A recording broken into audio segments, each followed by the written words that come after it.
నమస్కారం. ఈరోజు మనం ఐఎస్ఓ 14001 గురించి లోతుగా పరిశీలిస్తున్నాం. ఇది పర్యావరణ నిర్వహణకు సంబంధించిన ఒక చాలా కీలకమైన అంతర్జాతీయ ప్రమాణమని చెప్పొచ్చు. మన దగ్గరున్న సమాచారమంతా కూడా ఐఎస్ఓ 14001 పర్యావరణ నిర్వహణ మరియు సుస్థిరత అనే ఒక మూలం నుండి తీసుకున్నది. ఈ చర్చలో మన ప్రధాన లక్ష్యమేంటంటే, అసలు ఈ ఐఎస్ఓ 14001 అంటే ఏమిటి? ఇది కేవలం ఏదో రూల్స్ పాటించడం గురించా? లేక వ్యాపారాలకు నిజంగా ఉపయోగపడే వ్యూహాత్మక విషయమా? ముఖ్యంగా ప్రస్తుతం దీని అవసరం ఎందుకంత పెరిగింది? ఇవన్నీ విశ్లేషిద్దాం. సరే, ఇక దీని లోతుపాతుల్లోకి వెళ్దామా? ముందుగా అసలు ఈ ఐఎస్ఓ 14001 ప్రమాణం అంటే ఏంటి? దాన్ని మామూలు మాటల్లో అంటే ఆచరణలో ఎలా ఉంటుందో కొంచెం వివరిస్తారా? తప్పకుండా. ఐఎస్ఓ 1401 అనేది ప్రాథమికంగా ఒక పర్యావరణ నిర్వహణ వ్యవస్థ. అంటే ఈఎంఎస్ అంటాం కదా, దాన్ని ఎలా ఏర్పాటు చేసుకోవాలి, ఎలా నడపాలి, ఇంకా దాన్ని నిరంతరం ఎలా మెరుగుపరుచుకోవాలి అనేదానికి ప్రపంచవ్యాప్తంగా ఒప్పుకున్న ఒక ఫ్రేమ్వర్క్ అన్నమాట. అంటే ఒక కంపెనీ ఉందనుకోండి, వాళ్ల పనులు, వాళ్ల ప్రోడక్ట్స్, సర్వీసెస్ వల్ల పర్యావరణం మీద ఎలాంటి ఎఫెక్ట్ పడుతుంది, దాన్ని గుర్తించి ఆ ఎఫెక్ట్ని తగ్గించడానికి, కంట్రోల్ చేయడానికి ఒక సిస్టమ్ ప్రకారం ఎలా పనిచేయాలి అని ఇది చెప్తుంది. ఇది కేవలం రూల్స్ ఫాలో అవడం కాదు, పర్ఫార్మెన్స్ని ఇంప్రూవ్ చేసుకుంటూ పోవడానికి ఒక కమిట్మెంట్ లాంటిది. అంటే ఇది కేవలం పర్యావరణాన్ని కాపాడటానికే కాదు, దీన్ని ఫాలో అయితే వ్యాపార సంస్థలకు కూడా ఏమైనా లాభాలుంటాయంటారా? ఎందుకంటే చాలామంది దీన్ని ఒక అదనపు భారంలాగా చూస్తారు కదా. మంచి ప్రశ్న అడిగారు. నిజానికి ఇది పర్యావరణానికి ఎంత మంచిదో, వ్యాపారాలకు కూడా అంతే. కొన్నిసార్లు అంతకంటే ఎక్కువ ప్రయోజనాలుంటాయి. ముఖ్యంగా కంపెనీల ఎన్వైరన్మెంటల్ పర్ఫార్మెన్స్ బాగా ఇంప్రూవ్ అవుతుంది. అంటే సహజ వనరులుంటాయి కదా, నీళ్లు, కరెంటు, ముడి పదార్థాలు, వీటిని ఇంకాస్త జాగ్రత్తగా, తక్కువగా, ఎఫిషియెంట్గా వాడకం తెలుసుకుంటారు. దీనివల్ల పర్యావరణం మీద భారం తగ్గడమే కాదు, వాళ్ల వనరుల వినియోగం కూడా ఆప్టిమైజ్ అవుతుందన్నమాట. ఇది ఇంట్రెస్టింగ్గా ఉంది. వనరులు సరిగ్గా వాడటం అంటే సహజంగానే వేస్ట్, పొల్యూషన్ తగ్గుతాయి. మరిది నేరుగా కంపెనీల లాభాలకు ఎలా కనెక్ట్ అవుతుంది? అంటే ఆపరేటింగ్ కాస్ట్స్ నిజంగా తగ్గుతాయా? చాలా వ్యాపారాలకు ఇదే ముఖ్యం కదా.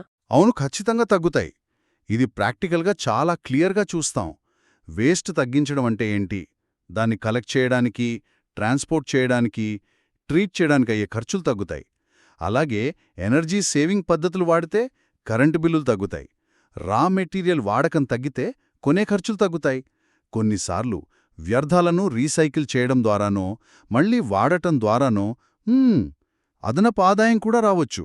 ఉదాహరణకు ఒక మ్యానుఫ్యాక్చరింగ్ కంపెనీ అనుకోండి, వాళ్ల ప్రాసెస్లో వచ్చే వేస్ట్ వాటర్ని ట్రీట్ చేసి మళ్లీ వాడితే మంచినీటి వాడకం తగ్గుతుంది, వాటర్ బిల్లులు సేవ్ అవుతాయి.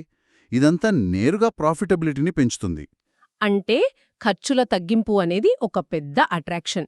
మరి దీంతోపాటు ఇప్పుడు ఎన్విరాన్మెంటల్ రెగ్యులేషన్స్ కూడా స్ట్రిక్ట్ అవుతున్నాయి కదా, ఆ విషయంలో ఈ స్టాండర్డ్ ఎలా హెల్ప్ చేస్తుంది? ఇది ఇంకో కీలకమైన బెనిఫిట్. ఐఎస్ఓ 14001 ఒక సిస్టమాటిక్ అప్రోచ్ ఇస్తుంది కాబట్టి కంపెనీలు తమ కార్యకలాపాలు ప్రస్తుతం ఉన్న పర్యావరణ చట్టాలు, రూల్స్కు తగ్గట్టు ఉన్నాయో లేదో కంటిన్యూస్గా చూసుకోవడానికి, కన్ఫర్మ్ చేసుకోవడానికి హెల్ప్ అవుతుంది.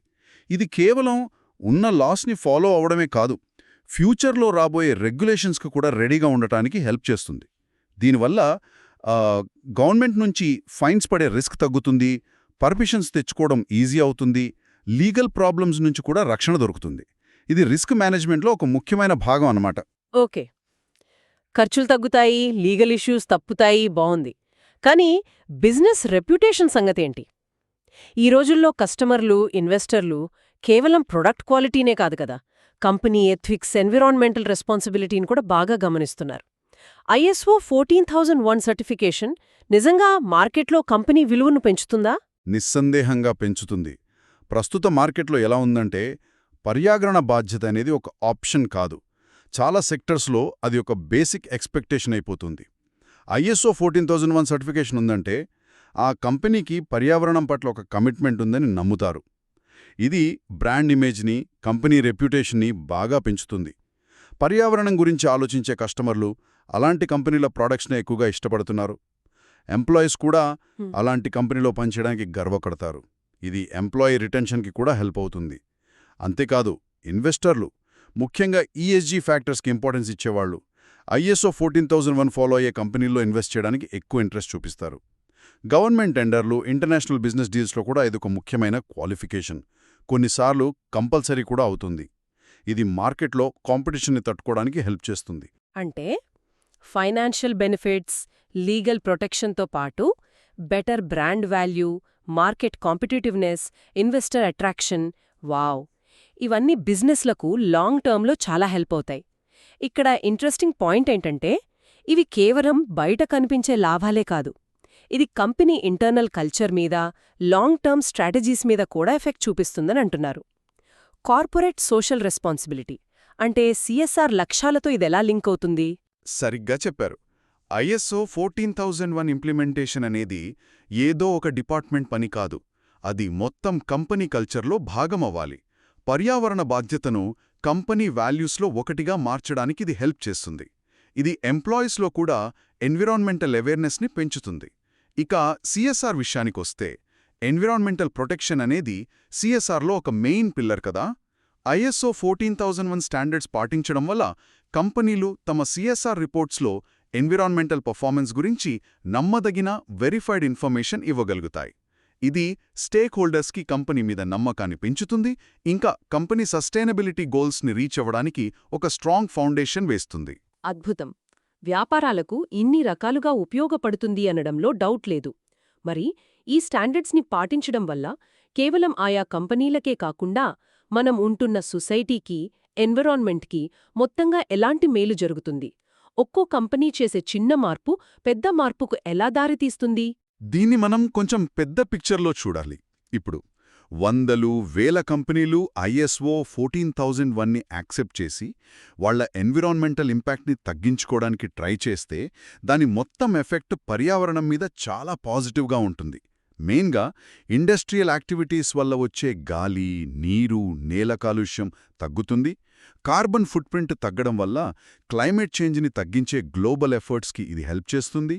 న్యాచురల్ రిసోర్సెస్ వాడకం తగ్గితే అవి ఫ్యూచర్ జనరేషన్స్కి అందుబాటులో ఉంటాయి. బయోడైవర్సిటీ కాపాడబడుతుంది.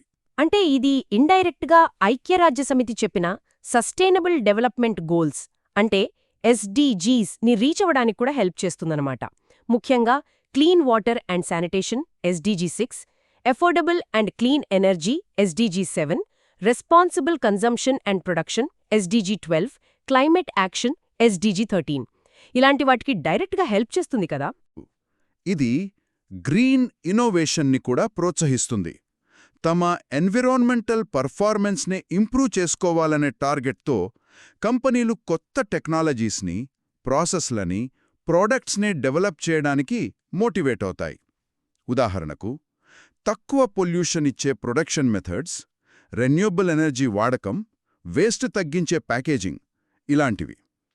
ఇది లాంగ్ రన్లో మొత్తం ఇండస్ట్రీస్నే ఇంకా సస్టైనబుల్గా మారుస్తుంది. ఇంకా చెప్పాలంటే పొల్యూషన్ కంట్రోల్, వేస్ట్ మేనేజ్మెంట్ పద్ధతుల వల్ల ఫ్యాక్టరీలు, ఇండస్ట్రీల చుట్టుపక్కల ఉండే ప్రజల ఆరోగ్యం కూడా ఇంప్రూవ్ అవుతుంది.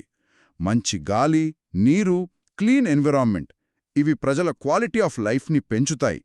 హెల్దీ సమాజాలు ఏర్పడడానికి హెల్ప్ చేస్తాయి. వాళ్ళు కొన్ని స్టెప్స్ తీసుకునేవి. కానీ స్పెషల్గా ఇప్పుడు ఈ ISO 14001 అవసరం ఎందుకింత పెరిగింది? దీని వెనకున్న డ్రైవింగ్ ఫోర్సెస్ ఏంటి? కేవలం మంచి చేద్దామన్న ఆలోచనేనా, లేక స్ట్రాంగ్ బిజినెస్ రీజన్స్ కూడా ఉన్నాయా? కేవలం మంచి ఉద్దేశ్యం మాత్రమే కాదు, స్ట్రాంగ్ బిజినెస్ మరియు సోషల్ ప్రెషర్స్ కూడా ఉన్నాయి. మెయిన్గా క్లైమేట్ చేంజ్, గ్లోబల్ వార్మింగ్ లాంటి సమస్యల ఎఫెక్టు ఇప్పుడు మన కళ్ల ముందే కనిపిస్తోంది కదా.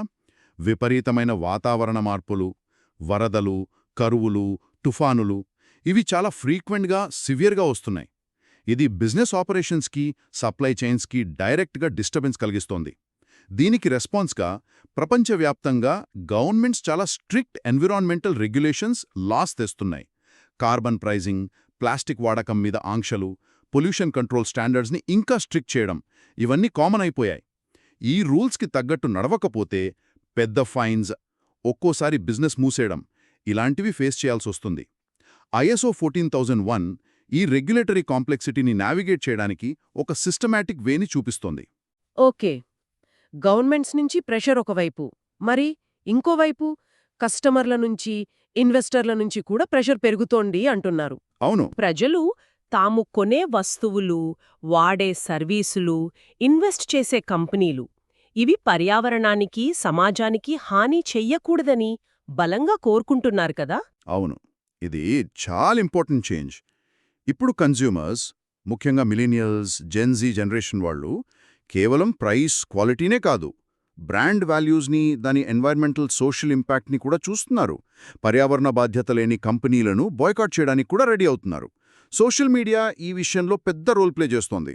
అలాగే ఇన్వెస్టర్లు, ఫైనాన్షియల్ ఇన్స్టిట్యూషన్స్ కూడా ఈఎస్జీ అంటే ఎన్వైర్మెంటల్ సోషల్ గవర్నెన్స్ ఈ ఫ్యాక్టర్స్కి చాలా ఇంపార్టెన్స్ ఇస్తున్నారు.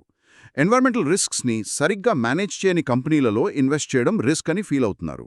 కాబట్టి మార్కెట్ యాక్సెస్, ఫైనాన్స్ పొందడం కోసం కూడా ISO 14001 లాంటి స్టాండర్డ్స్ పాటించడం అవసరమైపోయింది. ఇంకా చెప్పాలంటే కోవిడ్-19 తర్వాత బిజినెస్లు వాళ్ళ ఆపరేషన్స్లో అనుకోని డిస్రప్షన్స్ని తట్టుకునే కెపాసిటీ అంటే రెసిలియన్స్ ఎంత ఇంపార్టెంటో తెలుసుకున్నాయి. ఎన్వైర్మెంటల్ రిస్క్స్ అంటే వనరుల కొరత, పొల్యూషన్ ఇన్సిడెంట్స్, క్లైమేట్ చేంజ్ వల్ల వచ్చే ఫిజికల్ డ్యామేజెస్ ఇవి కూడా అలాంటి డిస్టర్బెన్సెస్కి కారణమవ్వచ్చు. ఈ రిస్క్స్ని ముందుగానే గుర్తించి వాటిని మేనేజ్ చేయడానికి ప్రోయాక్టివ్ ఎన్విరాన్మెంటల్ రిస్క్ మేనేజ్మెంట్ అంటాం. దానికి ISO 14001 ఒక స్ట్రాంగ్ టూల్గా పనిచేస్తుంది. కాబట్టి ఇదంతా కలిపి చూస్తే విషయం క్లియర్గా ఉంది. ISO 14001 అనేది కేవలం ఎన్విరాన్మెంటల్ ప్రొటెక్షన్కి సంబంధించిన ఒక టెక్నికల్ స్టాండర్డ్ మాత్రమే కాదు. ఇది మారుతున్న ప్రపంచంలో బిజినెస్లు సర్వైవ్ అవ్వడానికి, సక్సెస్ అవ్వడానికి అవసరమైన ఒక స్ట్రాటజిక్ నెసెసిటీగా మారింది. కేవలం షార్ట్ టర్మ్ ప్రాఫిట్స్కే కాకుండా long term sustainability, social responsibility, ethical values యొక్క ఇంపార్టెన్స్ని ఇది హైలైట్ చేస్తోందని అనుకోవచ్చా? ఖచ్చితంగా. ప్రస్తుత పరిస్థితుల్లో పర్యావరణ బాధ్యతను పట్టించుకోకపోవడం అంటే అది కేవలం ఒక మారల్ ఫెయిల్యూర్ కాదు, అది తెలివి తక్కువ బిజినెస్ డెసిషన్ కూడా అవుతుంది. Climate change, government regulations, consumer demands, investor expectations ఇవన్నీ చాలా ఫాస్ట్గా మారుతున్నాయి. ఈ మార్పులకు తగ్గట్టు మారలేని బిజినెస్లు వెనుకబడిపోతాయి. ISO 14001 లాంటి స్టాండర్డ్స్ని ఇంప్లిమెంట్ చేయడం వల్ల కంపెనీలు ఈ రిస్క్స్ని తగ్గించుకోవడమే కాదు, కొత్త ఆపర్చునిటీస్ని కూడా అందుకోవచ్చు. ఉదాహరణకు పెరుగుతున్న గ్రీన్ మార్కెట్స్లోకి ఎంటర్ అవ్వడం, ఎకో ఫ్రెండ్లీ ప్రోడక్ట్స్, సర్వీసెస్ ద్వారా కొత్త కస్టమర్లను అట్రాక్ట్ చేయడం, సస్టైనబుల్ ఇన్వెస్ట్మెంట్స్ని పొందడం, వాళ్ళ బ్రాండ్ని ఫ్యూచర్కి రెడీగా ఉంచుకోవడం, ఫ్యూచర్ ప్రూఫింగ్ అంటాం కదా, అలాంటివి. ఇది బిజినెస్ రెసిలియన్స్కి అంటే వ్యాపార దృఢత్వానికి చాలా కీలకం. ముగింపుగా చూస్తే ISO 14001 అనేది కేవలం గోడకు తగిలించుకునే ఒక సర్టిఫికెట్ లాంటిది కాదు. అది ఒక కంటిన్యూయస్ ప్రాసెస్, ఒక కమిట్మెంట్. మన భూగ్రహాన్ని, మన వనరులను కాపాడుకోవడానికి కంపెనీలు రెస్పాన్సిబిలిటీ తీసుకోవడానికి ఇదొక దారి. అదే టైంలో కాంపిటేటివ్గా, కంటిన్యూయస్గా మారుతున్న ఈ ప్రపంచంలో వ్యాపారాలు స్థిరంగా నిలబడటానికి, సక్సెస్ఫుల్గా కొనసాగడానికి ఇదొక పవర్ఫుల్ టూల్ అని చెప్పచ్చు. అవును, మీరు చెప్పింది కరెక్ట్. ఆ సోర్స్లో చెప్పిన ఒక కొటేషన్ గుర్తొస్తోంది. సుస్థిరత అనేది ఒక టెంపరరీ ట్రెండ్ కాదు, అదొక బాధ్యత. ఈ మాటని ప్రతి కంపెనీ, ప్రతి ఒక్కరూ గుర్తుంచుకోవాలి. ఇది కేవలం కొన్ని కంపెనీల బాధ్యతే కాదు, మనందరి కలెక్టివ్ రెస్పాన్సిబిలిటీ. నిజమే. మనం ఇప్పటిదాకా ISO 14001 ఇంపార్టెన్స్, దానివల్ల కలిగే చాలా బెనిఫిట్స్ గురించి వివరంగా మాట్లాడుకున్నాం. అయితే ప్రాక్టికల్గా చూస్తే చాలా బిజినెస్లు, ముఖ్యంగా చిన్న మధ్య తరహా సంస్థలు, SMEs అంటాం కదా, వాళ్ళు ఈ స్టాండర్డ్ని ఇంప్లిమెంట్ చేయడాన్ని ఒక కాంప్లెక్స్ ప్రాసెస్గా, అడిషనల్ కాస్ట్గా, ఒక బర్డెన్గా ఫీల్ అయ్యే ఛాన్స్ ఉంది.